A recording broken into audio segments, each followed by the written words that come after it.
जब तुम अपनी गलती नहीं मानते तो बाहर जाकर दिमाग ठंडा करो। जब तक गलती नहीं मानोगे तब तक माँ जी के सामने माफी नहीं मांग सकते। हमारे बीच कोई रिश्ता तो है ही नहीं, मैं आपको अपनी माँ कैसे मानूं? अब मुझसे मिलने मत आना।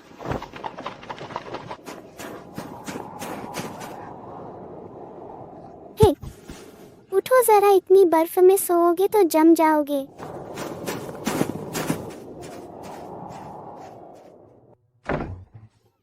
मैंने किसी की फेंकी हुई माँ उठा ली है, अब मेरी भी माँ है। लियू शियाओ झाओ, तूने फिर क्या कचरा उठा लाया है? पापा, मैंने कचरा नहीं उठाया, मैंने अपने लिए एक माँ उठा लाई है। लियू दाजू, सरकार ने कहा है बच्चों को मारना पीटना मना है, कल मैं तुम्हारी शिकायत दफ्तर में कर दूंगी। ट्रू। शीयर, माँ, तुम ठीक तो हो ना? बेकार में माँ मत कर। जल्दी से एक बाल्टी पानी ले आ, इनका चेहरा पोंछ दो। वो बाप बेटा खुद तो गरम कपड़े पहने थे और गाड़ी में कोयले जला रहे थे और माँ को इतने ही कपड़े पहनाए थे और बर्फ में फेंक दिया, माँ मर जाती। तूने इन्हें कहाँ से उठाया है? कल हम इन्हें वापस पहुँचा देंगे। रास्ते के बिल्ली कुत्ते तो आवारा होते हैं, तो रास्ते की माँ क्यों नहीं हो सकती? मुझे चाहिए लियू दाजो, तुम इन्हें वापस नहीं भेज सकते। अरे ये बच्चा। लियू दाजो बहुत बुरा है। पहले जो बिल्ली का बच्चा मैं लाई थी वो मेरे बाहर जाते ही उसे फेंक देता था, कहता था बिल्ली उसका सामान खराब कर देगी। इस बार मैं लियू दाजो को नहीं होने दूंगी कि वो मेरी माँ को भी चुपके से फेंक दे। पड़ोस की दाया हर रात अपनी माँ के साथ ऐसे ही सोती है।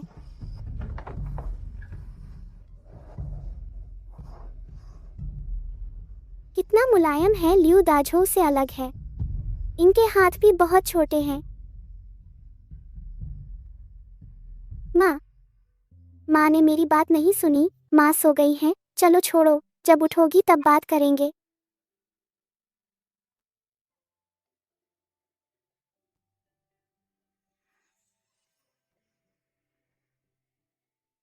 अरे, इस औरत ने बहुत कष्ट झेले हैं, शरीर ठंडा और कमजोर है, सालों मेहनत करती रही हैं, घुटने भी ठीक नहीं है।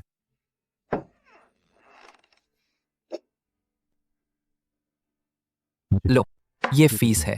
सबसे अच्छी दवा इस्तेमाल करो, हमें इन्हें बचाना है। माँ, तुम आखिरकार उठ गई। डरो मत, आगे से मैं और पापा तुम्हारा अच्छे से ख्याल रखेंगे। आगे से घर के कपड़े पापा धोएंगे, खाना पापा बनाएंगे। श्याओ जाओ रोज तुम्हारी पीठ और पैर दबाएगी। हमारे परिवार के लिए अब बस खुश रहना ही बाकी है।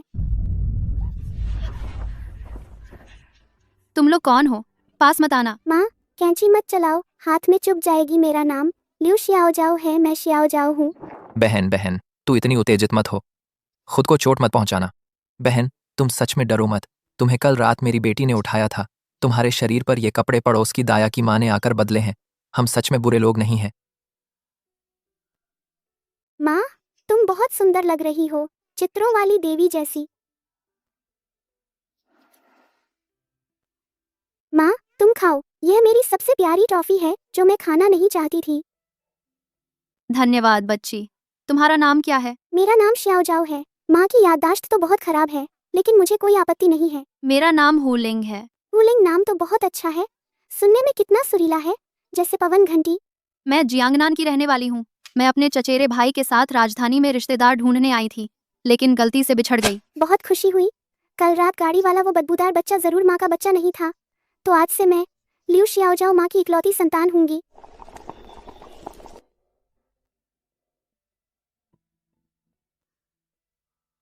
माँ, यह दवा लगाने पर ठंडी लगती है, बिल्कुल दर्द नहीं होता। श्याओजाथी तुम्हारे लिए फूंक मारती है, फूंक मारने से दर्द चला जाता है।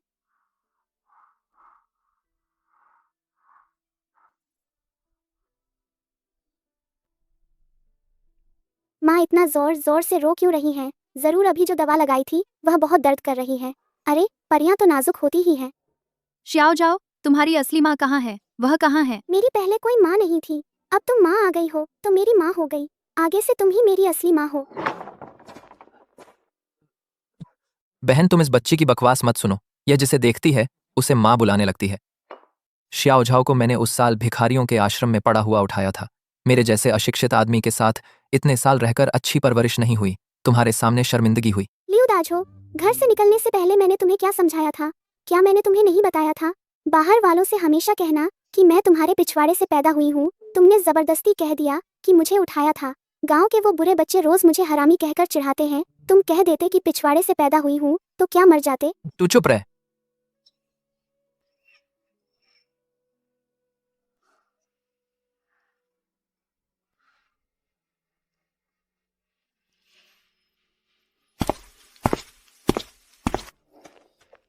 परिवार वाले सब गुजर चुके हैं। बहन, तुम पहले चैन से यहाँ रहो। कल मैं बाजार में जाकर तुम्हारे लिए ढूंढता हूँ। बहन, कि कहीं नौकरी का इश्तहार है क्या? जब तुम बाद में कुछ पैसे जमा कर लोगी तो हम तुम्हारे लिए एक अच्छा कमरा किराए पर ले लेंगे। पापा, तुम उसे सीधे मेरी माँ क्यों नहीं बना देते? हमारे घर में ही रहने दो ना। हमारे घर की क्या हालत है? गरीब भी हैं, मैं बदसूरत भी हूँ। ऊपर से तू ये लड़की दिन भर शैतानी करती रहती है, बात नहीं मानती। हम हू लिंग जैसी लड़की के किस लायक हैं? वैसे भी उसने खुद तो इस बारे में कुछ कहा भी नहीं है। हम एहसान जताकर कुछ हड़प नहीं सकते और न ही एक अच्छी लड़की को बर्बाद कर सकते हैं। सच में बेवकूफ हो तुम।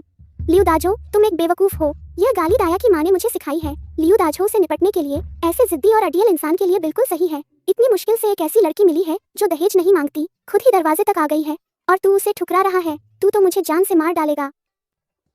जाओ, इस बारे में फिर कभी मत कहना। हू लिंग वो लड़की, वो एकदम साफ दिखती है, अच्छे घर की है, पढ़ी लिखी है। मैं तो बस एक सामान बेचने वाला मोटा मोटा आदमी हूँ। मैं उसके काबिल कहाँ हूँ?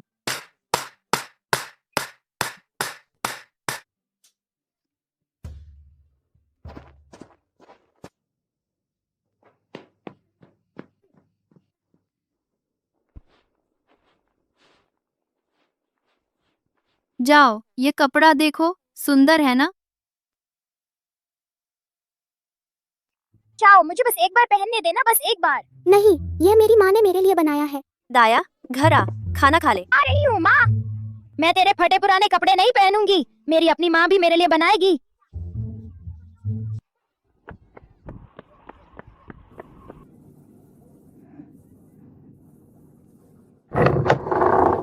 जाओ, घर आ, खाना खा ले। माँ, जाओ, आ गया है। एक जैकेट खरीदी है, इसमें मोटी रुई भरी हुई है। यहाँ रहकर ही मैं भैया को बहुत परेशान कर रही हूँ। इतनी कीमती चीज मैं कैसे ले सकती हूँ? तुम मेरा कमरा साफ करती हो, झाओ की भी देखभाल करती हो। यह तो मेरा फर्ज है, बिल्कुल मेरा फर्ज है। नया साल आने वाला है। लियू दाजो का काम धंधा बहुत चल रहा है, लेकिन फिर भी वह समय निकालकर पहाड़ पर लकड़ी लेने जाता है। वह डरता है कि माँ शर्मिंदा हो जाएगी, इसलिए चुपके से खिड़की के नीचे रख देता है ताकि माँ पानी गर्म करके नहा धो सके।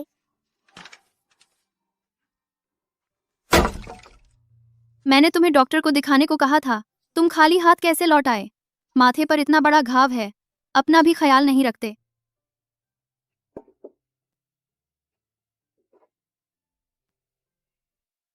मैं मर्द हूं, इतना दर्द क्या है?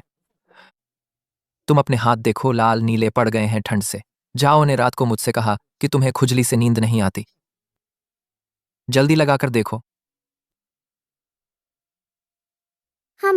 लियू दाजो ने तो अच्छी चाल चली, मैं भी उससे पीछे नहीं रह सकती। यह भी लियू दाजो ने पिछले साल मेरे लिए खरीदा था। मैंने इसे पहनने की हिम्मत नहीं की। यह हेयर बैंड तो दाया बहुत दिनों से चाहती थी, लेकिन माँ के लिए मैं आज सब कुछ दांव पर लगा रही हूँ। दाया की माँ, मैं ये हेयर बैंड देकर तुमसे कुछ खरगोश के बाल लूंगी।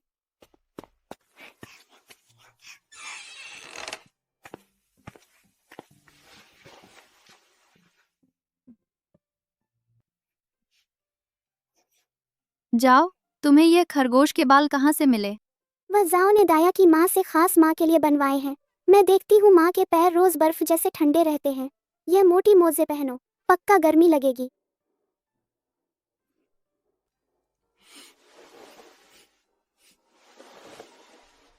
Higher pin low, higher pin. ये चूड़ियाँ मुझे दे दो।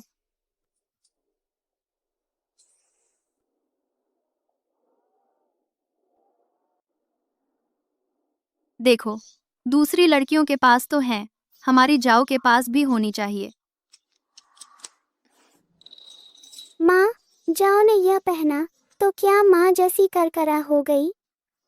कौन सा करकरा? यानी वैसा ही मधुर और सुरीला, जैसे हवा में घंटियां बजती हैं। अच्छा सुनो जाओ, माँ का नाम लिंग है। लिंग, लिंग की आवाज वाला, वो घंटी वाला लिंग नहीं है। लियो जाओ, तू बेशर्म कहीं का।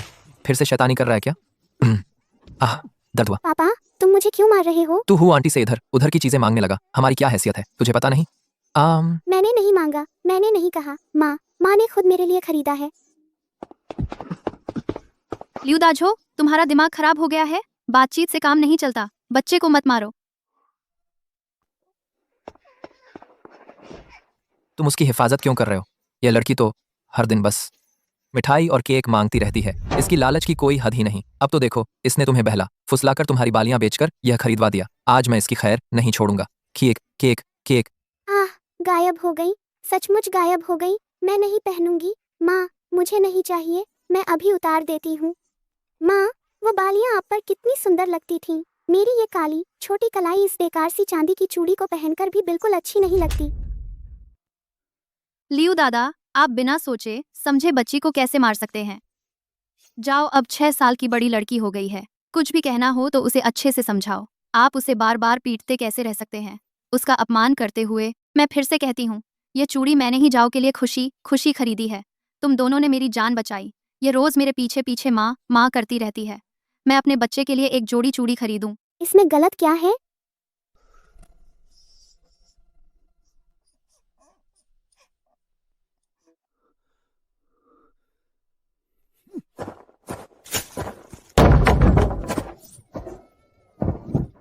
पापा मेरे साथ बिल्कुल अच्छे नहीं हैं, बस मुझे मारते हैं। मुझे पापा नहीं चाहिए, मुझे तो बस माँ चाहिए। अरे जाओ, रोना बंद करो। इस चेहरे को देखो तो, रोकर बिल्ली जैसा हो गया है। इतनी ठंड में अगर ये चेहरा रोने से बिगड़ गया, बदसूरत हो गया, तो बड़ी होने पर फिर तो पड़ोस के गांव के एयरन्यू से शादी नहीं कर पाओगी। तो फिर मैं नहीं रोऊंगी। माँ, जब आप हंसती हैं तो बहुत सुंदर लगती हैं, जैसे बर्फ में खिला फूल हो। जाओ, क्या तुम चाहती हो कि मैं तुम्हारे घर रहूं? क्या मैं चाहती हूँ? मैं बहुत चाहती हूँ। अगर मेरी पूंछ होती तो अभी इतनी तेज हिलाती कि धुंधली दिखने लगती। माँ, हाँ,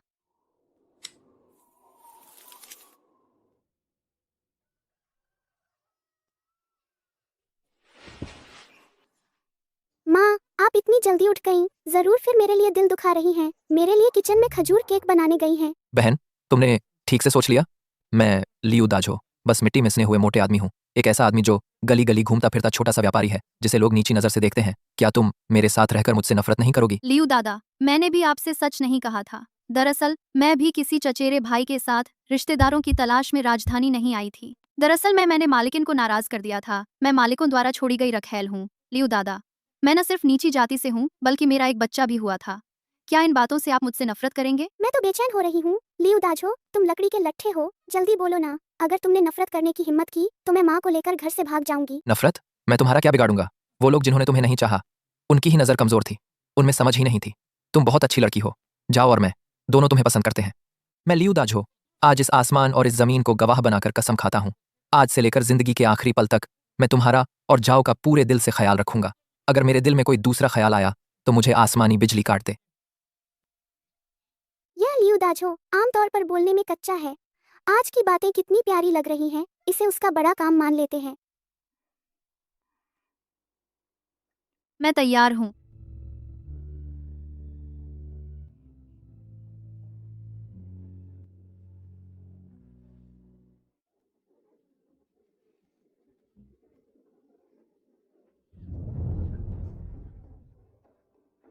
मैं लियो दाजो का घर बस गया।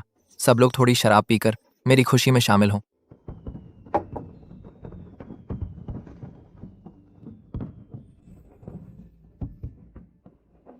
बस हो गया काम, रस्म पूरी हो गई।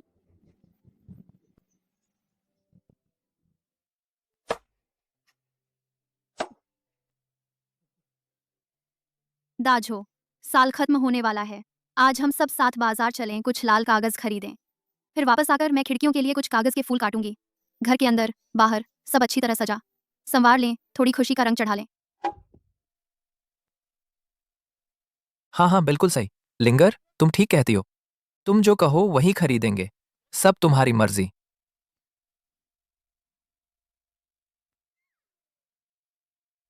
देखो, इस लियो दाजो को शादी के बाद से जैसे खेत में मुर्गी दाना चुग रही हो हुलिंग जो कहती है, यह वैसा ही सिर हिला देता है। जब मेरे कूल्हे पर मार रहा था वह रॉब कहाँ गया?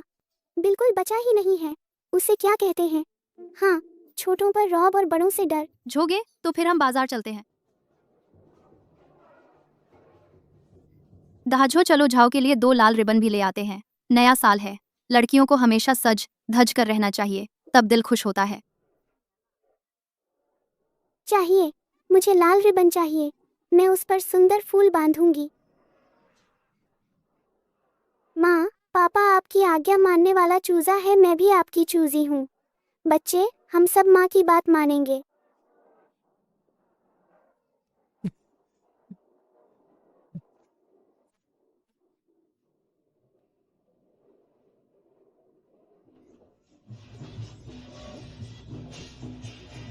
अच्छा,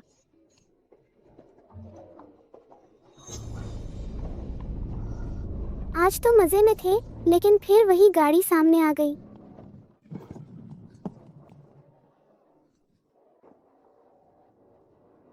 हुलिंग, इतने दिनों से तुम घर भी नहीं आई। किसी रखैल की यह हालत होती है? इस तरह सड़कों पर भटकती फिरे, यह कैसी बदतमीजी है?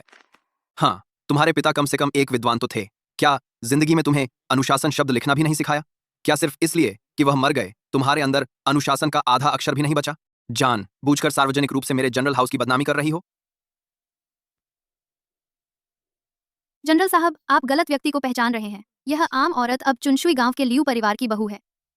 जनरल हाउस की वह रखैल शायद बरसों पहले बर्फ में ही मर चुकी है। होलिंग, तुम्हारी यह हरकत बंद होगी या नहीं? इन दिनों बाहर कुछ कष्ट झेले होंगे। तुम्हारे गुस्से में तो काफी बढ़ोतरी हुई है। अब भी क्यों नाटक कर रही हो? उस दिन गलती तुम्हारी ही थी। शी का पालन पोषण जन्म से ही रुओफू कर रही है। वह जनरल हाउस का वैध बेटा है। तुमने अचानक वह घटिया जूते मोजे भेज दिए। रुओफू क्या सोचेगी? क्या तुम जान बूझकर उसे दुख पहुंचाना चाहती हो? उस साल तुमने ही उसे पानी में गिरवाकर डरा दिया था। जिनचाक इसके बाद से वह गर्भवती नहीं हो सकती। उसे एक बच्चा चुकाना यह तुमने खुद मुंह से माना था। अब तुम यह नाटक कर रही हो जैसे तुम पर बहुत जुल्म हुआ है। किसके लिए?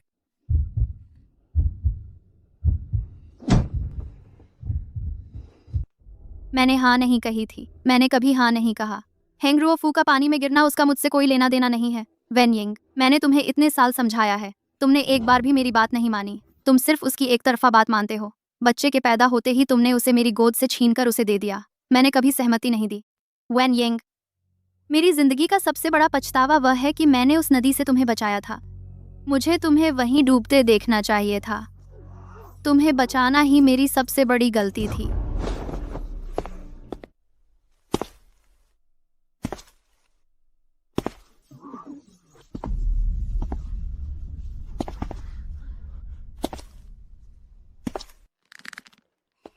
यह बुरा आदमी अगर मेरी माँ पर हाथ उठाने की हिम्मत करे तो मैं अपनी जान लगाकर भी उसे काट डालूंगी। ठीक है, बस करो। ठीक है, शी एयर और मैं, हम दोनों तुम्हें बहुत याद करते हैं। उस दिन गाड़ी से तुम्हें उतार देना, इस जनरल का मकसद सिर्फ यह था कि तुम बाहर अच्छे से सोच विचार करो, अपनी अड्डियल आदत सुधारो। आखिरकार शी एयर तुम्हारी अपनी संतान है, तुम जो असली माँ हो। तुम एक बच्चे से झगड़ा कैसे कर सकती हो? तुम मेरी माँ को नहीं छीन सकते। तुम हट जाओ। ये कहां से आया हुआ हरामी है? इस जनरल पर इस तरह चिल्लाने की हिम्मत? क्या जनरल भूल गए कि उस समय आपने खुद कहा था, मेरे जैसी पृष्ठभूमि वाली आपकी रखैल बनने के भी लायक नहीं है। इसलिए मैं, हुलिंग, कभी भी आपके महल की रखैल नहीं रही। अब मैंने किसी और से शादी कर ली है। कानूनी तौर पर विवाह हुआ है। जनरल वेन यिंग, अब हम अजनबी हैं। कृपया लौट जाइए। अच्छा, बहुत अच्छा। हुलिंग, तुम मुझसे नाराजगी जताने के लिए इस घटिया तरीके का इस्तेमाल कर रही हो, है ना? मुझे चिढ़ाने के लिए तुम इतनी नीचे गिर गई हो।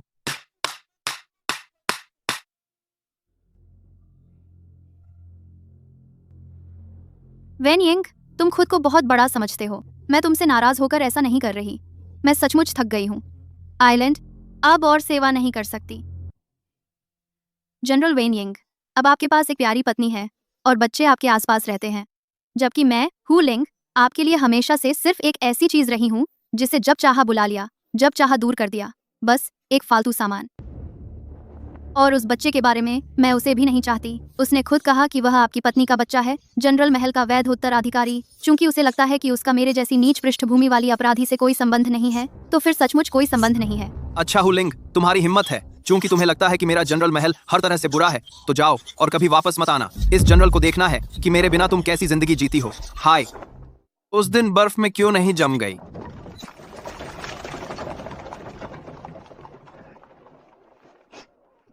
बर्फ इतनी गहरी थी कि उसका चेहरा पूरी तरह दब गया था। सांस लेना मुश्किल हो रहा था।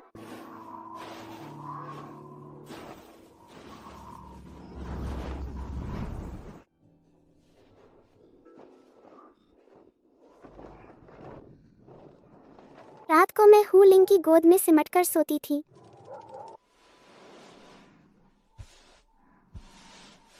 माँ, असल में मैं पूछना चाहती हूँ, क्या तुम उस बच्चे को याद करती हो जो तुम्हारे पेट से पैदा हुआ था? मैं लियू शियाओ जाओ, चालाक और होशियार हूँ, लेकिन आखिरकार मैं तुम्हारी अपनी नहीं हूँ। मुझे बहुत डर लगता है। शियाओ जाओ, क्या तुम चाहती हो कि मैं चली जाऊं? नहीं, बिल्कुल नहीं चाहती। तो फिर माँ नहीं जाएगी। सो जाओ अच्छे बच्चे, अच्छी नींद लो, तभी जल्दी बड़े हो पाओगे। लियू जी, मैं आपसे कुछ नहीं छुपाऊंगी। मैं सच में वेनिंग की औरत रह चुकी हूँ, लेकिन मैंने आपसे झूठ भी नहीं बोला। मैं कभी उनके परिवार के वंशावली रजिस्टर में शामिल नहीं हुई। मुझे कोई औपचारिक दर्जा भी नहीं मिला। अब वह एक ऊंचे ओहदे वाले जनरल हैं। अगर आपको डर है कि वह फौज लेकर परेशानी खड़ी करेंगे, आपको और झाओ को फंसाएंगे, तो मैं अभी चली जाती हूँ। हुलिंग, तू मेरी बात अच्छे से सुन ले। तू अब लियूदा झो की बीवी है, इस घर की मालकिन है। तुम्हारे पास मैं हूं, हमारी झाओ है। तू हमारे लोगों में से है। तू कहाँ जाएगी? डरो मत। अगर आसमान भी टूट पड़े तो मेरी यह हड्डियां भी तुम दोनों माँ बेटी को संभाल लेंगी। वो कौन सा जनरल है, चाहे वह राज परिवार का हो या बड़ा अफसर, मेरे लिए सब एक जैसे हैं। यह दिन दहाड़े का समय है। वह फौज लेकर किसी की बीवी को जबरन नहीं उठा सकता ना। अच्छा दा झो, तुम मुझे नहीं निकाल रहे? हम पूरा परिवार मरते दम तक साथ रहेगा, किसी चीज से नहीं डरेंगे।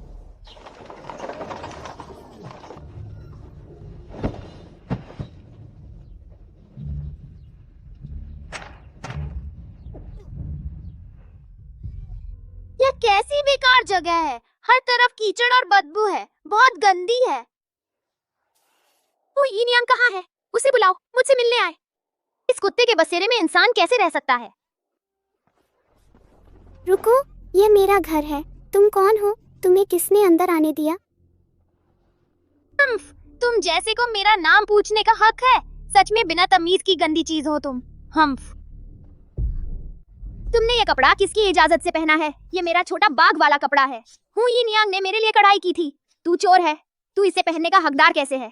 छोड़ो, यह मेरी माँ ने मेरे लिए बनाया है। तू मुझे धक्का देने की हिम्मत करती है? यह नीच लड़की कहाँ से आई है? यह जनरल साहब के छोटे बेटे हैं, सोने जैसी कीमती जान। तू हाथ उठाने की हिम्मत करती है? लगता है तुझे सच में जान की परवाह नहीं है।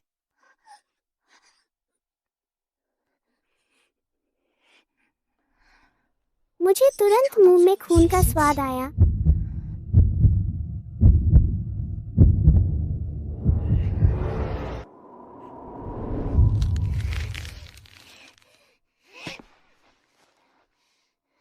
तुमने मेरा दांत तोड़ दिया। यह है दुष्ट लड़की। तू मेरी आया को मारने का हकदार कैसे है? तू यह कीचड़ से सनी हुई चोर। तूने मेरा कपड़ा चुराया और मेरी माँ को भी चुराया।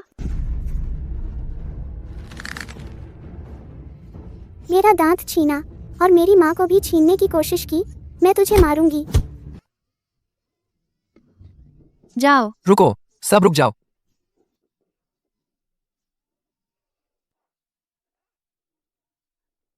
जाओ। किसने मारा तुझे?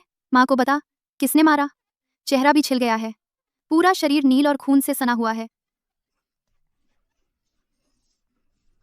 माँ, बहुत दर्द हो रहा है। उन्हीं लोगों ने मुझे मारा है। बूढ़े हुओं ने मुझे थप्पड़ मारा। उसने मेरे कपड़े भी छीन लिए। तू उसे माँ नहीं कह सकती, वह तेरी माँ नहीं है। तू यह कीचड़ से सना हुआ चोर। तूने मेरा छोटा बाग चुराया है और अब मेरी माँ को भी चुराने की हिम्मत कर रहा है। तू रुक, मैं अभी अपने पिताजी को बुलाता हूँ। वे सैनिक लेकर तुम्हें पीटने आएंगे।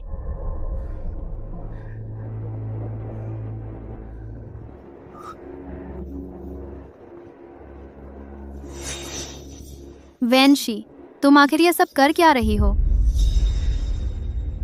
मुझे भी बहुत दर्द हो रहा है। देखो, ये सब उस जंगली लड़की ने खरोच दिया है। तुम मेरी तरफ क्यों नहीं देख रही? जल्दी से देखो ना। आंटी हूँ, जल्दी से फूंक मारो ना। पहले जब मुझे चोट लगती थी तुम हमेशा फूंक मारती थी। जल्दी से देखो ना, ये सब उसी ने किया है। मामा, तुम्हें पता है तुम न सिर्फ छोटे मालिक को बेलगाम छोड़ देती हो मालकिन के यहाँ उपद्रव करने के लिए, बल्कि उसके इस कीमती शरीर को भी नुकसान पहुंचने दिया है। तुम्हारी यह बूढ़ी जान शायद आज ही यहीं खत्म हो जाएगी। आंटी हूँ, मेरा हाथ सच में बहुत दुख रहा है। जल्दी से फूंक मारो ना। पहले तुम हमेशा फूंक मारती थी। देखो, ये सब उसी ने किया है। छोटे मालिक, अब मैं सिर्फ एक गांव की औरत हूँ। मेरा यह दिल बहुत छोटा है, अब से सिर्फ अपने ही बच्चों की फिक्र करेगा। छोटे मालिक, कृपया वापस चले जाइए, शाम होने वाली है। आपकी माँ आपको नहीं ढूंढ पाई तो बहुत परेशान हो जाएंगी। मैं नहीं जाऊंगा, बिल्कुल नहीं जाऊंगा। वह परेशान होकर मर जाए तो अच्छा ही है। लिंगेर, रात हो गई है। यह जंगल बियाबान है। बच्चे को बाहर ठंड में मत रहने दो। बच्चा अभी छोटा है, पहले अंदर आकर खाना खा लो।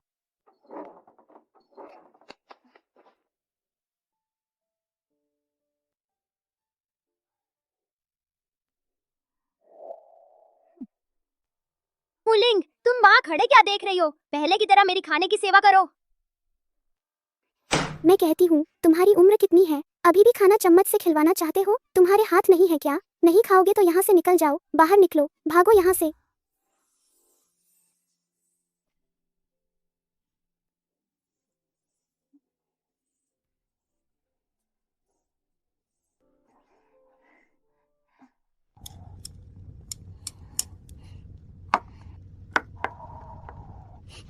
ये इंसानों के खाने की चीज है क्या? इस तरह की बदहाल जगह में मैं एक पल भी नहीं रुक सकता। मैं घर जाना चाहता हूँ। मैं अभी घर जाना चाहता हूँ। हुलिंग, तुम मेरे साथ चलो। अभी मेरे साथ जनरल के महल वापस चलो। मेरे साथ पापा से मिलने चलो। मेरे साथ घर चलो। मेरे साथ जनरल के महल वापस चलो। मेरा हाथ छोड़ दो। तुम हो कौन? मेरे घर में उपद्रव करने की हिम्मत? बाहर जाओ, निकल जाओ यहाँ से। यह मेरा घर है, यह मेरी माँ है। तुम्हारा इससे कोई लेना देना नहीं। तुम्हें लगता है तुम्हारा जनरल का महल सोने चांदी का है? उस वक्त तुम लोगों ने खुद उसे एक फटे कपड़े की तरह बर्फ में फेंक दिया था। मैं लियू शियाओजाओ ने बर्फ खोदकर उन्हें वापस उठाया था। चूंकि मैंने उठा लिया तो अब वो सिर्फ मेरी ही माँ है। एक बार फिर छूने की कोशिश करके देखो। वो खुद नहीं मानी। पिताजी ने कहा था उन्हें बर्फ में सजा देने के लिए फेंका गया था। माँ ने भी कहा था इतनी नीच हैसियत वाली मेरे सहारे अमीर बनने की सोच रही थी। बिल्कुल बेहुदा सपना। बाहर फेंककर उनकी आदत सुधारनी ही पड़ेगी। तुम मेरे साथ जनरल के महल क्यों नहीं लौटती? अब मेरे साथ घर चलो, मेरे साथ वापस चलो।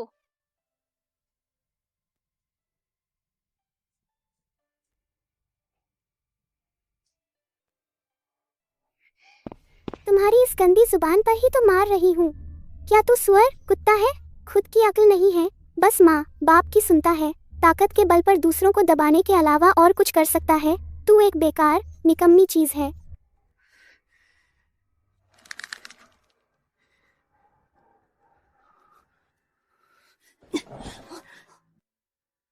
वैनशी, मेरी बात अच्छी तरह सुन लो। जब मैंने तुम्हारे पिता को पहली बार देखा, वो खून से लथपथ थे, नदी में डूबने ही वाले थे। मैंने उनकी जान बचाई। उस वक्त वो मेरा खाते, मेरा पहनते थे, मेरी ही बचत के पैसे खर्च करते थे। उनमें जरा भी अमीरी नहीं थी। उनकी जान तक मैंने दी थी। कौन सा मालिक, कौन सी नौकरानी? झूठ, तुम झूठ बोल रही हो। मेरे साथ चलो, जनरल के महल वापस चलो। मेरे साथ जनरल के महल चलो। अब तुम यहाँ मत आना। अगर तुम्हें सच में अपनी माँ की फिक्र है तो तुम्हें पता होना चाहिए कि जनरल पत्नी को पता चला कि तुम रोज मेरे पास आते हो तो वो नाराज हो जाएंगी। उस वक्त सजा तुम्हें ही भुगतनी पड़ेगी। चला जाऊंगा। हुलिंग, तुम बेरहम औरत हो। अब से तुम कभी भी मेरे सामने नहीं आना। मैं तुमसे नफरत करता हूँ। रोना बंद करो, ताकत बचाओ। सच कहती हूँ तुमसे, तुम्हारी वो घमंडी असली माँ उसने तुम्हें बहुत पहले छोड़ दिया था, समझे? जिस पल उन्हें बाहर फेंका गया उसी पल तुम्हारे जनरल महल से सब रिश्ते टूट गए। अब वो सिर्फ मेरी माँ है, आगे भी सिर्फ मेरी लियू शियाओजाओ की माँ रहेंगी। तुम जैसे माँ बाप के कठपुतली बने रहने वाले उनके लायक नहीं हो। मैं नहीं मानता, तुम झूठ बोल रही हो। हुलिंग, हुलिंग, तुम वापस आओ।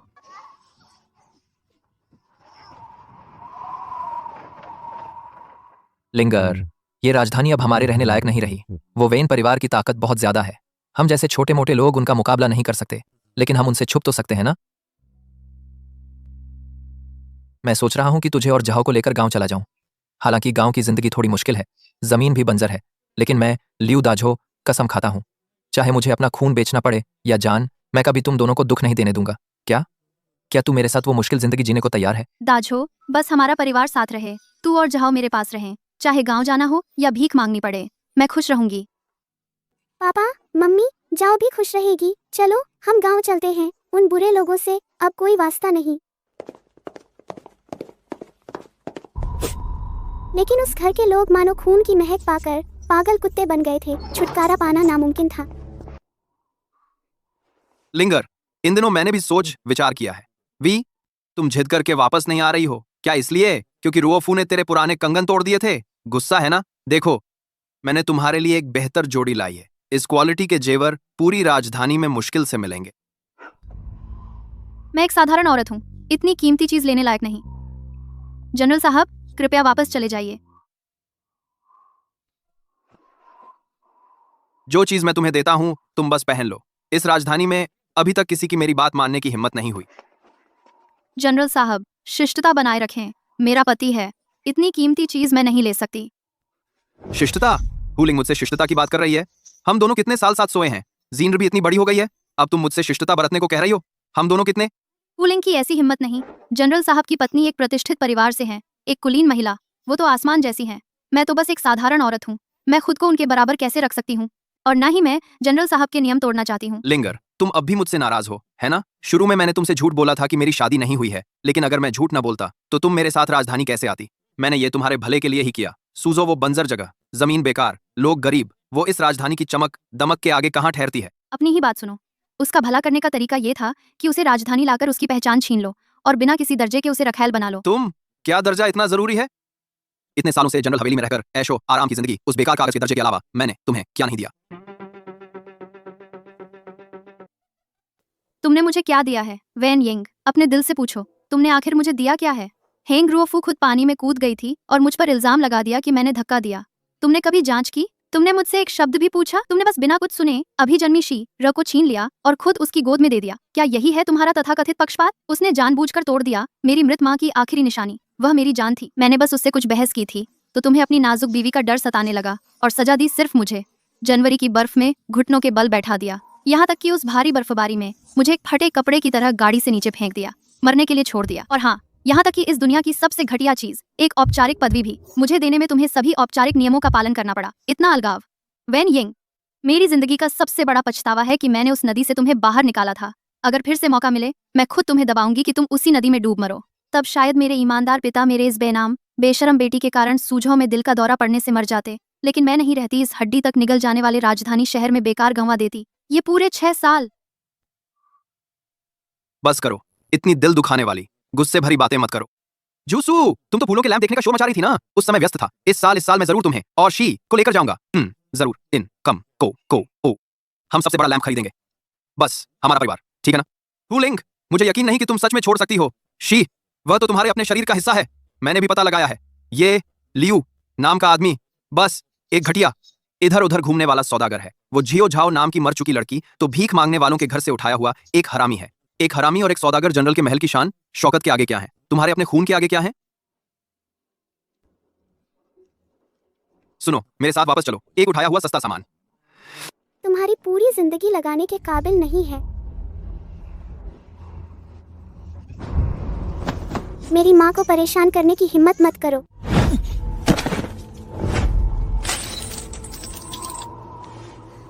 तुम बुरे आदमी, मेरी बात अच्छे से सुन लो।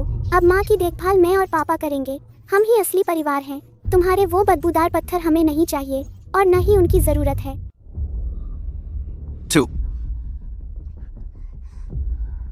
माँ, डरो मत।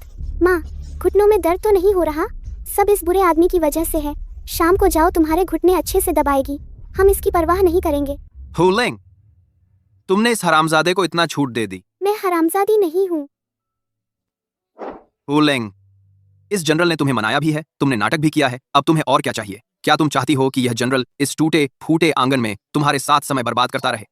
अभी हम्फ, बस तुम चुपचाप मेरे साथ वापस चली आओ तो यह जनरल तुम्हें तुरंत रखैल का दर्जा दे देगा, तुम्हें महल में ले आएगा। शीर के बारे में यह जनरल दया दिखाते हुए उसे हर महीने 3 दिन तुम्हारे आंगन में रहने की इजाजत देगा। ये वो एहसान है जो दूसरे मांग मांग कर थक जाते हैं।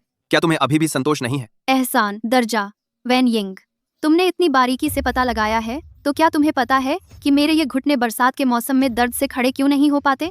घुटने वह सर्दी लगने की वजह से है। महल लौटकर वजह से इलाज करा लेना, तुम यह सब क्यों पूछ रही हो?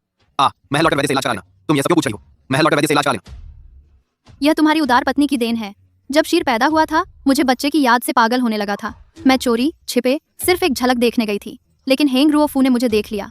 हेंग रुओफू ने कहा कि मेरा खून नीच है, आथिक करते मैं बच्चे पैदा करने लायक ही नहीं हूँ। जनरल महल के वारिस को देखने लायक तो बिल्कुल नहीं। उसने मुझे हर रात मुख्य आंगन के दरवाजे पर बर्फ में 2 घंटे घुटने टेकने को कहा, तब जाकर खिड़की से बच्चे के रोने की आवाज सुनने देता था। उस वक्त तुम अंदर ही थे, तुम अपनी प्यारी पत्नी को गले लगाए हुए थे। पालकी मुझसे सिर्फ 10 कदम दूर थी। क्या तुम सचमुच अंधे थे जो नहीं देख पाए, या फिर तुम्हें लगा कि मेरी नीच जान की कीमत ही क्या है? घुटने टेक लेने दो। यह जनरल उन दिनों सेना में ही रहता था, मुझे सच में पता नहीं था। हाँ, तुम ऊंचे पद वाले जनरल हो, तुम्हें पता ही क्यों होगा? मेरे एक व्यक्ति के दुख का बलिदान देकर तुम्हारे पूरे परिवार को शांति मिलती थी। तुम जानना ही क्यों चाहते थे? वेनिंग, अपना दिल मार डालो। द झो मेरे साथ बहुत अच्छा है, यह सुरक्षा का एहसास तुम नहीं दे सकते। भले ही भविष्य में मुझे उसके साथ सड़क पर भीख मांगनी पड़े, मैं खुशी खुशी करूंगी। जाओ भी इतनी समझदार है कि दिल दुख जाता है। मेरे दिल में वह बहुत पहले से मेरी अपनी संतान बन चुकी है। मैं वाकई बहुत थक गई हूँ। जनरल महल में वो 6 साल मैं एक जीवित लाश की तरह थी। वेन यिंग, मुझे छोड़ दो, और खुद को भी। मैं अब औपचारिक रूप से शादीशुदा हूँ, दूसरे की पत्नी बन चुकी हूँ। आगे की जिंदगी में मैं कभी तुम लोगों के सामने नहीं आऊंगी, तुम्हारी अमीर जिंदगी में दखल भी नहीं दूंगी।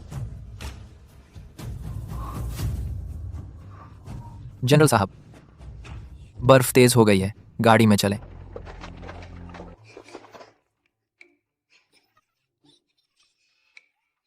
लियू द झो, तुम खुद को देखो तो अब तो बिल्कुल बर्फ के आदमी जैसे लग रहे हो। हाँ हाँ। बदतमीजी, छोटी जाओ। माँ ने तुझे हमेशा क्या सिखाया है? बड़ों का आदर नहीं करती। कोई बात नहीं, छोटी जाओ ठीक कह रही हैं। क्या मैं ठीक वैसा ही नहीं हूँ जो तुम लोगों का बर्फ का पहरेदार बना हुआ है? पापा, माफ कर दो, छोटी जाओ को तुम पर हंसना नहीं चाहिए था।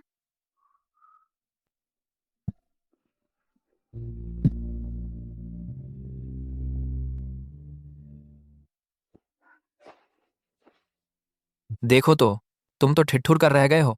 अभी मैं खिड़की के नीचे खड़ा था, बाहर निकलकर तुम्हें गर्म कोट पहनाने के लिए, पर फिर उस जनरल को देखकर मुझे डर लगा कि कहीं तुम लोगों की बातचीत में खलल न पड़ जाए, कहीं तुम्हारे काम में रुकावट न आ जाए। लियो द झो, तुम वहां छुपे हुए थे, तुम्हें डर नहीं लगा कि कहीं मैं सचमुच नरम पड़ जाऊं और मुड़कर उसके साथ उस सोने चांदी के महल जैसे जनरल के घर वापस चली जाऊं? सच कहूं तो थोड़ा डर तो लगा, आखिर वो एक जनरल है, तुम्हें राजसी ठाठ दे सकते हैं। पर मैंने ये भी सोचा, चूंकि मैं लियू द झो ने कसम खाई है कि तुम्हारी रक्षा करूंगा, तो तुम्हें वो जिंदगी जीने दूंगा जो तुम चाहती हो। अगर तुम्हारा दिल सचमुच वहां अटका है और तुम अच्छी जिंदगी जीने वहां लौटना चाहती हो, तो मैं तुम्हें नहीं रोकूंगा और न ही रोक सकता हूं। मैं तो बस गलियों में घूमने वाला एक आदमी हूं, ज्यादा कुछ करने की औकात नहीं है। डर है कि तुम्हारी चाहत पूरी न कर पाऊं। द झो, मैं तुम्हें ऐसी बकवास बोलने नहीं दूंगी। मैं हुलिंग औपचारिक रूप से तुम्हारी बीवी बन चुकी हूँ। इस जन्म में जीवित रहूं तो लियू परिवार की, मरूं तो लियू परिवार की भूत। मैं तुमसे और बच्चे से कभी नहीं बिछड़ूंगी, आधा कदम भी नहीं।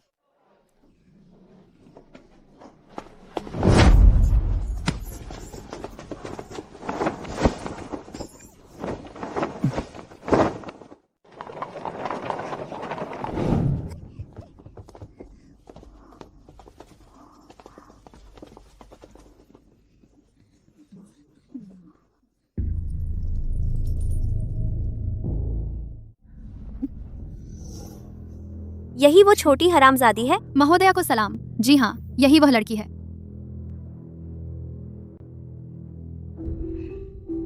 तो यही है हेंग रुओफू, जनरल की पत्नी? यह सोने जैसी चमकती हुई महिला, क्या यही वह है जिसने मेरी माँ को बर्फ में फेंक दिया था? वो जनरल पत्नी?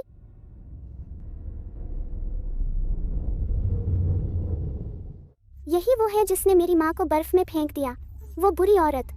तो यही है वेनशी की माँ, वो रोने वाली बच्ची की। सुन लो, मैं हरामजादी नहीं हूँ। मेरे पापा हैं, मेरी माँ है, मेरा अपना घर है। महोदया, जनरल और बेटा इन 2 दिनों से उस कुलता के कारण उदास है। महल में मातम सा छाया हुआ है। अब इस छोटी कुलता को पकड़ लिया है तो उस लोमड़ी हुलिंग के न आने का क्या डर। जब वह खुद चुपचाप रेंगता हुआ वापस आएगा, हम सीधे पिछले महल में बंद कर देंगे और लाठियों से उसकी टांगे तोड़ देंगे। देखते हैं आगे भागने के लिए उसके पास क्या बचता है। यह नीच जाति का बच्चा आंखों भौहों में सचमुच उस कमीनी हुलिंग से कुछ मिलता जुलता है।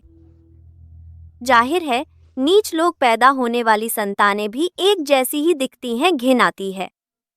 पहले जब जनरल को घरेलू चिड़िया की तरह पालना पसंद था तो मन बहलाने के लिए रखे रहने दो, लेकिन अब उसे उससे लगाव हो गया है तो यह कमीनी जिंदा नहीं रह सकती। और वह बच्चा भी, आखिर वह भी पाला हुआ कुत्ता है, वफादार नहीं। ऐसे समय में दिल में अभी भी हुलिंग की चिंता लगी है। खैर, जब उस कमीनी का काम तमाम कर देंगे, कुछ और जवान लड़कियां ढूंढ लेंगे। जनरल के लिए संतान पैदा करने के लिए तेरी माँ भी पहले इसी तरह मौत को दावत देती थी।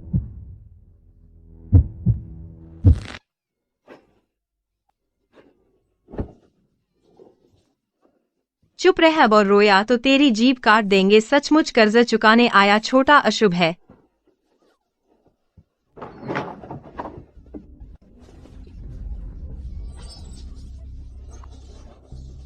चुपचाप पड़े रहो, बहुत शोर मचा रही है।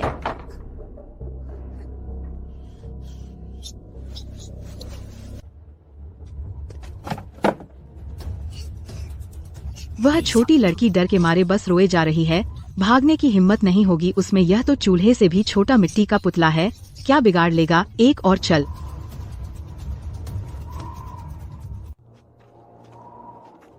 ये रोना मेरी ही उम्र का है।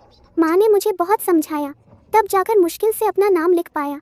ये ऐसी बड़ी किताबें कैसे पढ़ लेता है। हम जरूर उसकी माँ जैसा दिमाग है, सारी अकल उसे मिल गई। बहुत जलन होती है। तू यहाँ कैसे? तू अंदर कैसे आया? वेंशी, तेरी तो एक अच्छी माँ भी है। वह तो कत्ल करने पर आमादा है। उसने मुझे पकड़ा है ताकि मुझे चारा बनाकर मेरी माँ को मकान में फंसा कर मार सके। उसने खुद कहा वह तुझे भी अपने ही बेटे को बेकार कर देगी। कहती है तुझे नहीं चाहिए। तू झूठ बोल रही है। जरूर वह कमीनी होलिंग ने फिर माँ को नाराज कर दिया। जरूर उसी की गलती है। मुझे भी उम्मीद नहीं थी कि तू इस लकड़ी के सिर वाला इंसान की बात समझेगा। जब बात समझ में नहीं आ रही तो चलो दूसरा तरीका आजमाते हैं।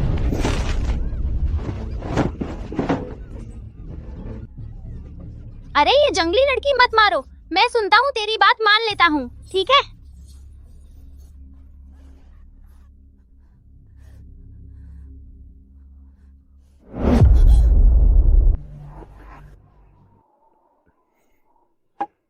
जनरल, कृपया अब और परेशान न हो। हु बहन के मन में मेरे लिए शिकायत है, वह भी स्वाभाविक है। कुछ दिन बाद मैं उसके घर जाकर माफी मांग लूंगी। आखिर वह शी-एर की असली माँ है। मैंने पहले ठीक से नहीं सोचा, बस यही सोचती रही कि शी-एर मेरे पास रहकर कुछ कष्ट सह ले। यह भूल गई कि माँ बेटे का दिल जुड़ा होता है। जनरल, निश्चिंत रहें, आगे मैं ज्यादा उदार रहूं। बीबी सचमुच बहुत उदार हैं, लेकिन वो हुलिंग इज्जत दी तो उसने मुंह मोड़ लिया। ऐसे समय में भी हंगामा खड़ा करके रख दिया। वाकई गलत रास्ते पर चल रही है। अच्छा, बुरा नहीं समझती। बहुत अच्छा नाटक कर रही है। वह रुमाल तो तुमने मसल कर रख दिया होगा। जनरल साहब, एक और बात है, मुझे शायद नहीं कहनी चाहिए थी। पता नहीं क्या है, शायद हु मेई ने चुपके से इशारा किया है। आज वो उठा लाई गई छोटी लड़की हमारे दरवाजे पर आ धमकी। मुख्य द्वार पर ही चिल्ला रही थी कि उसे बड़ी रकम चाहिए। वो कहती है कि हु मेई ने आखिरकार जनरल के घर में एक बेटे को जन्म दिया है। इन सालों की मेहनत और बच्चे का वह तुरंत सड़क पर जाकर शोर मचा देगी। पूरे शहर में चर्चा हो जाएगी। थतेरे की, क्या उसने कभी शी-एर के बारे में सोचा है? बिल्कुल बेशर्म है वो। शी-एर को भविष्य में उपाधि विरासत में मिलनी है। अगर उसकी माँ इतनी लालची, नीच, सबके सामने झगड़ालू होगी तो उसकी भविष्य की प्रतिष्ठा पूरी तरह बर्बाद हो जाएगी। मैंने उसे पूरे 6 साल तक संस्कार सिखाए, लेकिन लगता है उसकी असलियत अब भी वही दुष्ट और नीच है, कच्ची मिट्टी के घड़े की तरह, सुधरने वाली नहीं। जनरल साहब, क्रोध शांत करें। बच्चा अच्छा नहीं सीखा है, लेकिन आप और मैं मिलकर धीरे धीरे सिखा देंगे।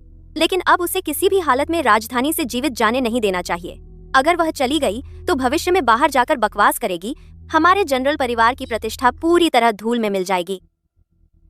हाँ, इसीलिए मैं उसे एक दर्जा देने का सोच रहा था। साल भी लगभग खत्म होने वाला है, तब वंशावली में एक नाम दर्ज कर देंगे। उसे एक उपपत्नी मान लेंगे। आखिरकार उसने मेरे लिए एक बेटे को जन्म दिया है। बाहर घूमकर उपद्रव नहीं मचा सकती। वह अभी बस दिमाग खो बैठी है। बाहर थोड़ी कठिनाई और दुख झेल लेगी तो खुद समझ जाएगी कि यहाँ का जीवन बेहतर है। जब वह चुपचाप वापस लौट आएगी तो उसकी जिंदगी भर मेरी मुट्ठी से बाहर नहीं निकल पाएगी। जनरल साहब सही कह रहे हैं।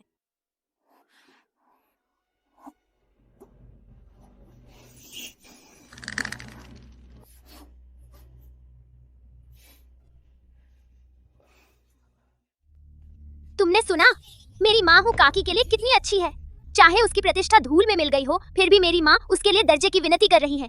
लेकिन देखो तो, हू लिंग ने तुम्हें भड़काकर हमारे जनरल परिवार से पैसे ऐंठने भेजा है। तुम सचमुच मेरी प्रतिष्ठा खराब करना चाहते हो। वेनशी, क्या तुम्हारा दिमाग कुत्ते ने खा लिया है या सुअर के शरीर में लगा है? तुम्हारी किस आंख ने देखा कि मैं पैसे मांगने आई हूँ? मैं आज सड़क पर बंस खरीद रही थी, तभी तुम्हारे घर के उन दुष्ट कुत्तों ने झट से मुझे गाड़ी में धकेल कर यहाँ बांध लिया। माँ ने कभी मुझे यहाँ आने नहीं दिया। वह भीख मांगना पसंद करेगी, लेकिन इस जनरल परिवार से एक बाल भी नहीं छूना चाहेगी। मेरी माँ को अब पता चला होगा कि मैं गायब हूँ। वह पागलों की तरह परेशान हो रही होगी। वेनशी, अभी मेरे साथ चल। जब तुम्हारी माँ ने मुझे बांधने की हिम्मत की है, तो मैं तुम्हारे जैसे बेटे को बांध लूंगी। कोई भी आराम से नहीं बचेगा।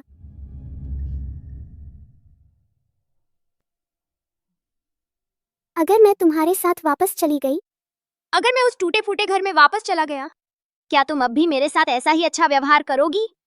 तुम कहो हू लिंग मुझे देखकर खुश होगी?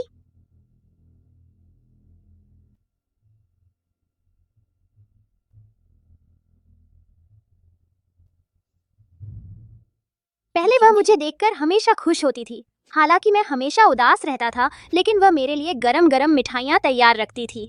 तुम कहो, अगर मैं थोड़ी देर में खुद उससे कुछ बात कर लूं, तो क्या वह और ज्यादा खुश हो जाएगी? बकवास बंद करो और जल्दी चढ़ो। थोड़ी देर हो गई तो तुम्हें उस जहरीली औरत के साथ जिंदगी बितानी पड़ेगी। पूरी राजधानी की सबसे तेज स्पीड से स्प्रिंग वाटर विलेज जाओ, जल्दी करो। अब क्या होगा? पुलिस को रिपोर्ट करने पर भी कोई जवाब नहीं। वह घोड़ा गाड़ी तो साफ तौर पर बड़े शहर की तरफ गई थी। अब हम क्या करेंगे?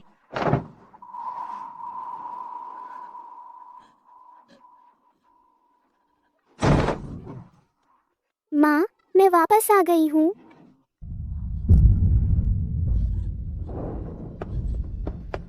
छोटी जाओ, तुम कहाँ गई थी?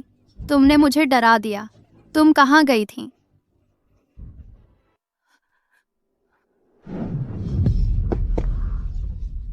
माँ, जल्दी आंखें खोलो। माँ, मैं छोटी जाओ हूँ। मैं ठीक हूँ। हे भगवान, छोटी जाओ, तुम आ गई। तुम्हें पता है, तुम्हारी माँ तुम्हें ढूंढते ढूंढते टूट गई हैं। उस मोमोज की दुकान के मालिक ने खुद देखा कि तुम्हें कुछ लोग घोड़ा गाड़ी में बांध कर ले गए। तुम्हारे पिताजी इतने परेशान हो गए, अभी अभी पागलों की तरह पुलिस स्टेशन रिपोर्ट करने गए हैं। तुम्हारी माँ दरवाजे पर बैठी थी, उनकी आंखों के आंसू सूख गए थे, बस एक सांस रह गई थी।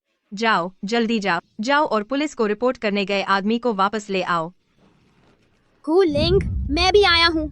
मैं भी तुम्हारे साथ उसी कुत्ते के बिल से निकला हूँ। तुम सिर्फ उसे क्यों देख रहे हो? तुम्हारी नजरों में सिर्फ वही जंगली लड़की क्यों है?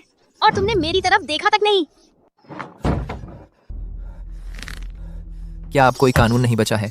क्या यह राजधानी उनके बाप की जागीर है? क्या बड़े ओहदेदार लोग ऐसे लोगों को रौंद सकते हैं? क्या वे सड़क पर खुलेआम महिलाओं का अपहरण कर सकते हैं और बच्चों को उठा सकते हैं?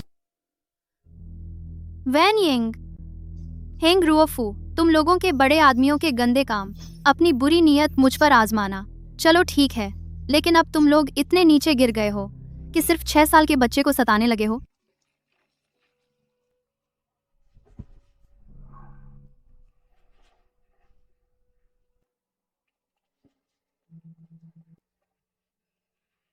हू लिंग, मैं भी मुंह धोना चाहता हूँ।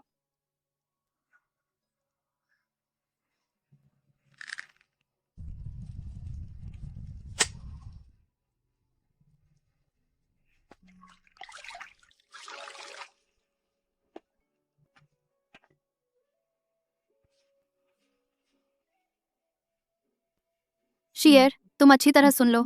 मैं आगे कभी भी वापस नहीं जाऊंगी उस खूनी जनरल फू में। और मैं वो नहीं हूँ जिसे तुम मिट्टी जैसी हूँ यिनयांग कहते हो।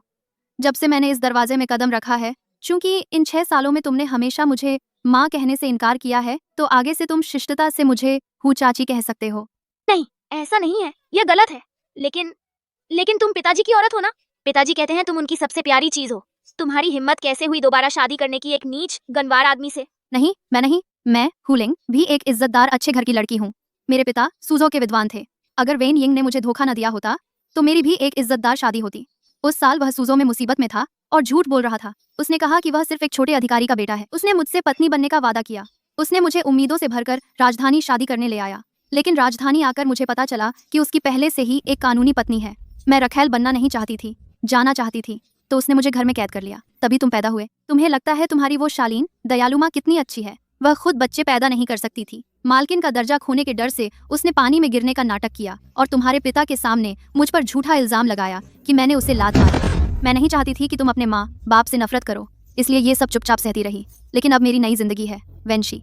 मैं तुम लोगों से, वेन परिवार से कोई लेना देना नहीं रखना चाहती। लेकिन समझ आया कि नहीं? कोई लेकिन नहीं। अब वह मेरी माँ है, तुम्हारे घर की वो जिंदा लाश नहीं। हटो यहाँ से। देखा, ये शेर का कढ़ाई कितना शानदार है। ये मेरी माँ ने सिर्फ मेरे लिए बनाया है। तुम्हारे पास जो कुछ भी था मिंतूला, अब वो सब खत्म। तुमने और तुम्हारे बाप ने खुद कहा था कि तुम्हें माँ नहीं चाहिए। जब तुमने उसे कूड़े की तरह बर्फ में फेंक दिया तो मैं, लियू झाओ झाओ, ने उसे उठा लिया। तो अब वह सिर्फ मेरी माँ है। छीनना चाहते हो? सपने देखना बंद करो।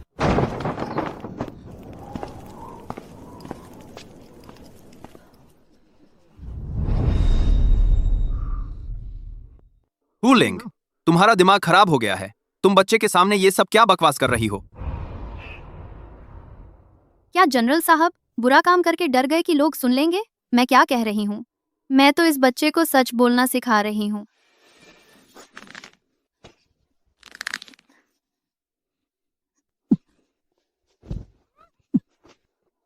लगता है मैंने तुम्हें बहुत लाड़ प्यार दिया है, इसलिए तुम इतनी बेशर्म हो गई हो। चलो मेरे साथ घर चलते हैं, देखता हूँ तुम्हें कैसे सबक सिखाता हूँ। अरे जनरल साहब, आप देखिए ये कैसा बर्ताव है। हु बहन, तुम्हें भी शर्म नहीं आती? और तुम लोग, लियू परिवार वाले, तुम्हारी हिम्मत तो देखो। दिन दहाड़े जनरल के बेटे का अपहरण करने की जुर्रत, ये तो पूरे परिवार का सफाया कर देने वाला अपराध है। तुम लोग यहीं ठहरो, जेल में डंडे खाने के लिए तैयार हो जाओ। जनरल साहब, आपका रुतबा जरूर ऊंचा है, लेकिन दिन दहाड़े दूसरे की बीवी को जबरन नहीं उठा सकते। छोड़ो उन्हें, मेरे पापा सही कह रहे हैं। यहाँ तुम्हारी कोई औरत नहीं है, मैं ही माँ का बच्चा हूँ। वह हम लियू परिवार की बहू है। बहू? तुम जैसे नीच सौदागर को उसे ये शब्द कहने का हक नहीं है। अच्छी तरह सुन लो, वह शुरू से अब तक सिर्फ मेरी, वेन यिंग की औरत रही है। अगर तुम्हें दूसरों के झूठन उठाने का शौक है तो मैं दया दिखाते हुए राजधानी लौटकर तुम्हारे लिए कुछ और चालाक वेश्याएं भेज सकता हूँ। लेकिन ये औरत तो मैं पहले ही पुरानी कर चुका हूँ। उसके साथ मैंने 6 साल बिताए हैं। उसने मेरा बच्चा भी जना है। ऐसी चीज को तुम खजाना समझ रहे हो?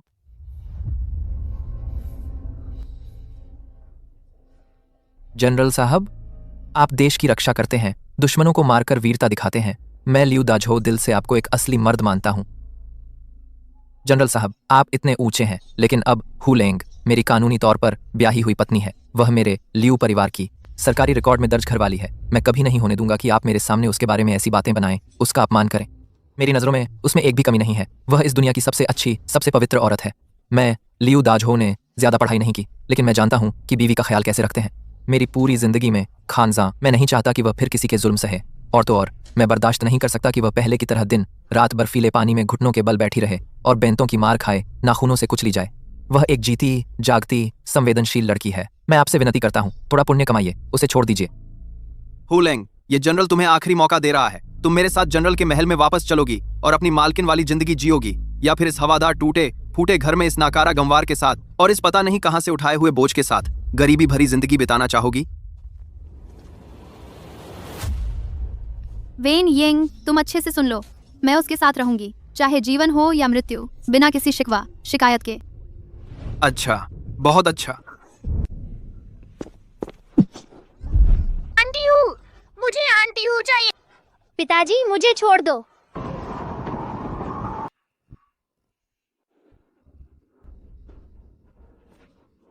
हुलेंग तो हमारे साथ नहीं आई।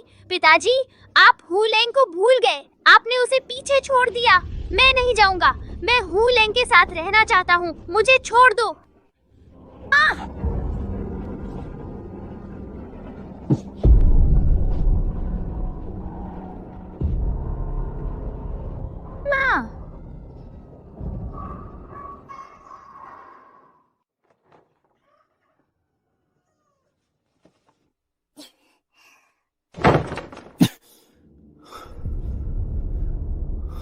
वैन यिंग, ये वादा तोड़ने वाला बड़ा आदमी, वह फिर आ गया है। एक ऐसा बुरा भूत जो पीछा ही नहीं छोड़ता।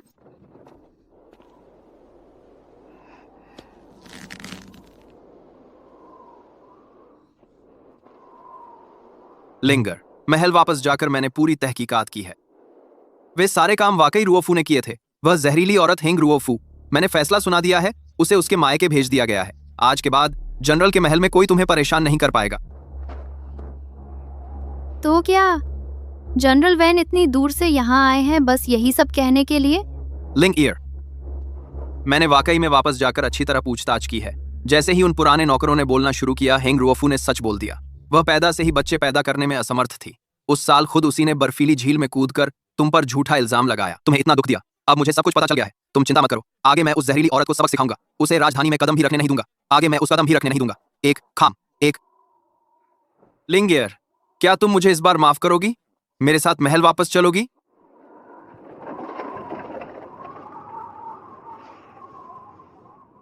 नहीं, मैं नहीं चाहती।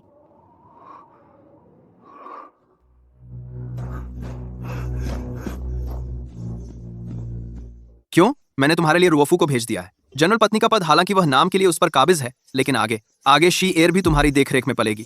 वह तुम्हें माँ कहेगी। पूरी दुनिया को पता चल जाएगा कि तुम उसकी असली माँ हो। तुम्हें और क्या चाहिए? वैन यिंग, तुम आज तक समझे ही नहीं। मुझे कभी इन चीजों की चाह नहीं थी। जनरल महल की शानो शौकत, किसी छोटी बीवी का दर्जा नहीं, और न ही तुम्हारी झूठी सहानुभूति। मुझे तो सम्मान चाहिए जो तुमने उस साल मुझसे वादा किया था, शादी के बंधन में बंधकर जीवन भर सिर्फ एक दूसरे के लिए। ये सब तुम मुझे दे नहीं सकते और कभी सोचा भी नहीं। अब मेरा एक पति है, एक बेटी है, एक घर है। वैन यिंग, हमारा बाकी सब कुछ खत्म हो गया है। वैन यिंग, तुमने कभी सुना है टूटा शीशा फिर जुड़ सकता है? चाहे जबरदस्ती जोड़ भी दो, उसकी दरारें हाथों को चुभेंगी ही। बहा हुआ पानी वापस नहीं आता। मैंने पिछले 6 सालों की अपनी गलती मान ली है, लेकिन आगे मैं तुमसे कोई लेना देना नहीं रखना चाहती। मैं नहीं समझता, मुझे समझ नहीं आता। लिंगेयर, पहले सूजो में हम एक दूसरे से इतना प्यार करते थे। तुम उस वक्त मुझे इतना सहती थीं, मुझसे ऊंची आवाज में बोलती भी नहीं थीं। अब मैंने अपनी गलती मान ली है और सुधर गया हूँ। मैंने तुम्हारे लिए हेंग रुओफू को सजा दी है। तुम क्यों नहीं मुझे और बच्चे को माफ कर सकती हो? पहले मैंने कहा था, मैंने हाँ इसलिए कही क्योंकि मैं तुमसे प्यार करती थी। मेरे दिमाग में बस तुम थे।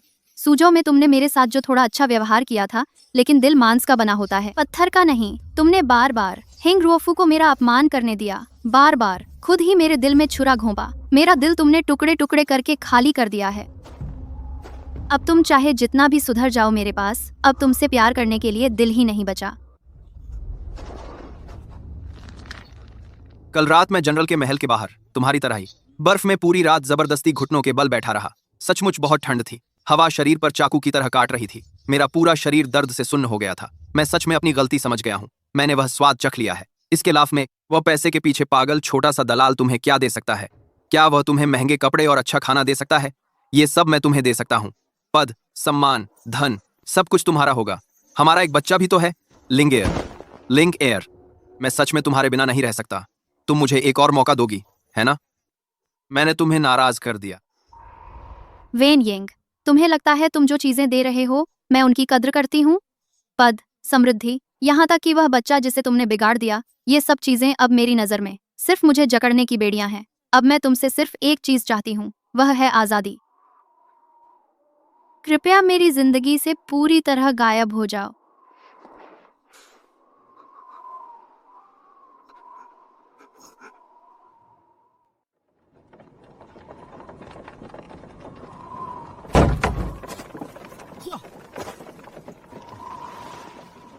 माँ, इस गाड़ी में इतनी हवा आ रही है जैसे छलनी हो।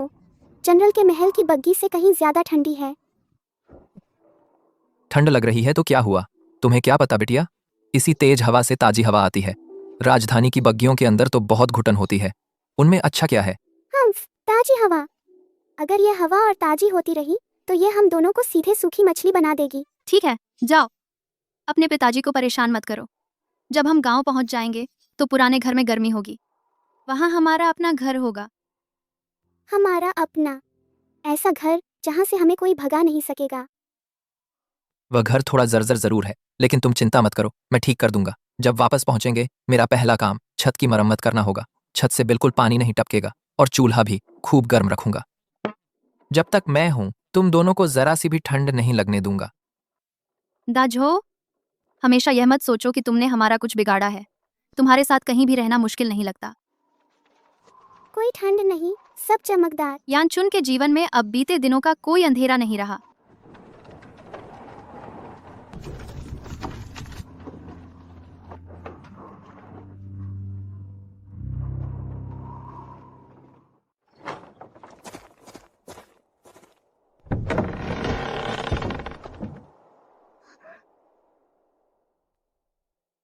पापा, क्या यही वो घर है जिसके बारे में आप बता रहे थे? क्या इसमें रहा भी जा सकता है? पहले जब मेरी माँ जीवित थीं, तब हम यहीं रहते थे। बाद में राजधानी में सामान बेचने गया तो यह उजड़ गया। सोचा नहीं था।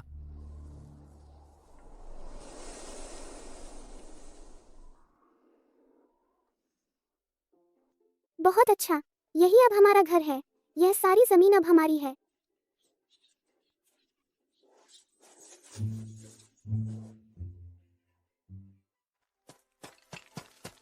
माँ, जल्दी देखो, इस तरफ साफ करके सोने की जगह बना सकते हैं। बहुत खुला है। पापा, इस तरफ थोड़ा ठीक करके रसोई बना सकते हैं। मुझे आपके बनाए पराठे खाने हैं। और यहाँ यहाँ बाद में मुर्गियाँ पाल सकते हैं। बहुत सारे अंडे देंगी। आप इतने उदास क्यों हो रहे हो? थोड़ा टूटा फूटा है तो क्या हुआ? मैंने जो माँ लौटा कर लाई है वह तो इतनी सुंदर है। यह घर भी जरूर एक दिन सुंदर हो जाएगा। हाँ बेटी, तुम ठीक कहती हो। मैं कल सुबह ही पहाड़ पर लकड़ी काटने जाऊंगा। मैं इस छत को ठीक से मजबूत कर दूंगा और तुम दोनों के लिए पूरे गांव की सबसे सुंदर, सबसे मजबूत नई चारपाई बनाऊंगा। मैं घर के अंदर बाहर सब साफ सुथरा कर दूंगी। बसंत आने पर मैं सब्जियां भी उगाऊंगी। तब हम हर वक्त ताज़ा चीजें खाएंगे। मैं भी करूंगी, मैं भी। मैं उन सबको खत्म करने की जिम्मेदारी लूंगी। लिंगा, जाओ। अभी अभी लौटे हैं, घर में कुछ भी नहीं है। आज रात बस इसी तरह गुजारा कर लेते हैं। कल कल जब मैं पैसे कमा लूंगा तो तुम्हारे लिए बड़े बड़े मीट के बनाऊंगा। ब्राह्मण शैली की मीट डिश लाऊंगा। बहुत भूख लगी होगी, जल्दी माऊ के बनाए दलिया का स्वाद लो। पापा, माँ, यह दलिया तो बेमिसाल है। बहुत स्वादिष्ट है। सच में, तेरी तो हमेशा से ही जबान बहुत नखरीली रही है। कहीं मुझे खुश करने के लिए तो नहीं कह रही? बिल्कुल सच, मैं कसम खा सकती हूँ। यह दलिया उस बेकार जनरल फू के महंगे व्यंजनों से भी 100 गुना ज्यादा स्वादिष्ट है। अरे ये छोकरी बिल्कुल सच्चाई जैसा बोल रही है। क्या तूने सच में उस हवेली में कोई अच्छा खाना खाया है? नहीं खाया, लेकिन मेरा अनुमान है कि उन जैसे बेरहम बुरे लोग कड़वा और सड़ा हुआ खाना ही खाते होंगे। जरूर मेरी माँ के बनाए से स्वादिष्ट नहीं होगा।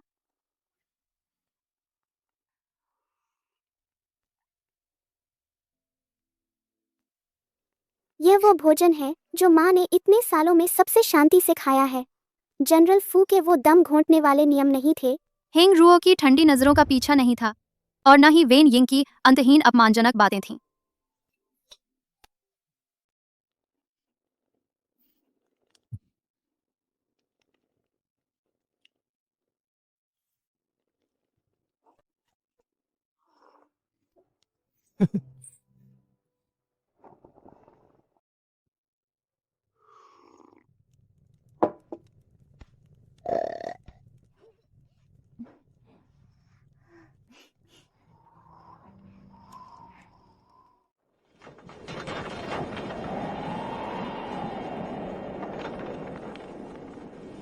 माँ, बहुत ठंड लग रही है। हवा इतनी तेज क्यों चल रही है?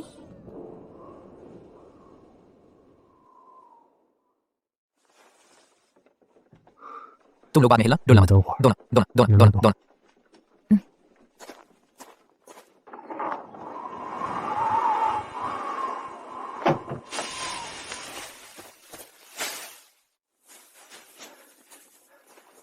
मैं नहीं सोऊंगा। मैं बस इस दरवाजे पर बैठा रहूंगा। तुम्हारे लिए हवा रोकूंगा। दाजो, आज का दिन पत्थर को भी फाड़ देगा। तुम हवा के रास्ते पर बैठोगे तो बीमार पड़ जाओगे। जल्दी अंदर आकर आराम करो। कोई बात नहीं, मैं लियू दाजो बचपन से ही मोटी खाल वाला हूँ। ये कुछ झोंके मेरा क्या बिगाड़ लेंगी? बस तुम दोनों माँ बेटी ठंडे न हो जाओ। लियू दाजो, हाँ, क्या हुआ? कहीं और से हवा तो नहीं आ रही? मेरे साथ इस तरह की मुश्किल जिंदगी जीने आई। तुम्हें पछतावा तो नहीं? नहीं, पछतावा नहीं। मेरी जिंदगी बेकार गुजरी है, ज्यादा सही काम नहीं किए। लेकिन तुम्हें और जाओ को घर लाना, यह मैंने अपनी जिंदगी में सबसे सही काम किया है। मैं भी।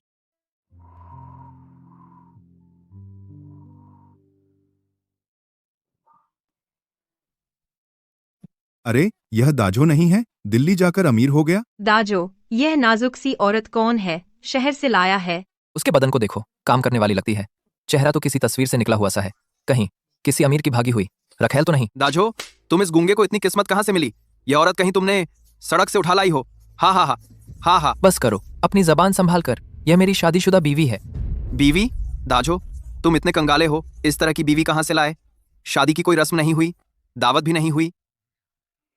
दफ्तर में शादी हो चुकी है। इसका नाम हुलिंग है। अब से यह हमारे गांव की हो गई है। हुलिंग किसके घर की बेटी है? पहले कभी नाम नहीं सुना। मेरा नाम हुलिंग है। आज से मैं सिर्फ चुनशुई गांव के लियू परिवार की हूँ। हाँ, और मैं उसकी असली बेटी हूँ। इस नन्ही की जुबान कितनी मीठी है। एक सुंदर माँ पाने के लिए माँ बुलाने में जरा भी देर नहीं लगाई। मैंने माँ नहीं बुलाई, मैंने उसे उठाया है। ये माँ मैंने खुद बर्फ के ढेर से उठाई थी। यह क्या माजरा है? हाँ, यह बच्चा सही कह रही है। इसने ही बर्फ में मुझे बचाया था, मुझे उठाया था।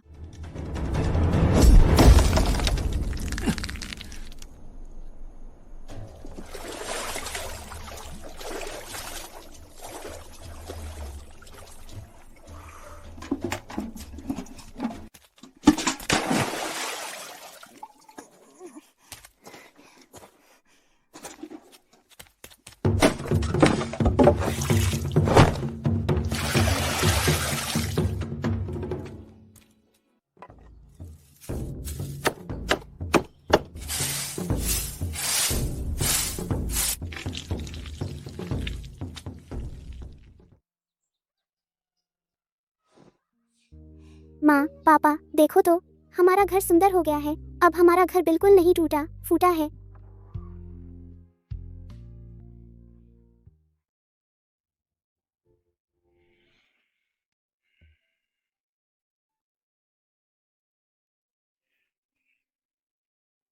माँ, हाँ बेटी, माँ यहीं है। क्या हुआ? क्या क्या तुम फिर से चली जाओगी? उस बड़े घर में वापस जाओगी जहाँ खुशबू तो है, पर तुम्हें मारने की सोच रहे हैं? नहीं, इस जन्म में माँ अब कहीं नहीं जाएगी। पापा, और तुम, कहीं तुम भी माँ को उन बेकार सामानों की तरह किसी दिन बोर होकर फेंक तो नहीं दोगे? बकवास। लियू शियाओ जाओ, तू याद रख, जब तक मेरे शरीर में एक बूंद खून बचा है, कोई भी तेरी माँ के एक बाल को हाथ लगाए तो मैं कुल्हाड़ी लेकर उससे लड़ मरूंगा। अच्छा, तो आज से हम सचमुच एक परिवार हो गए हैं।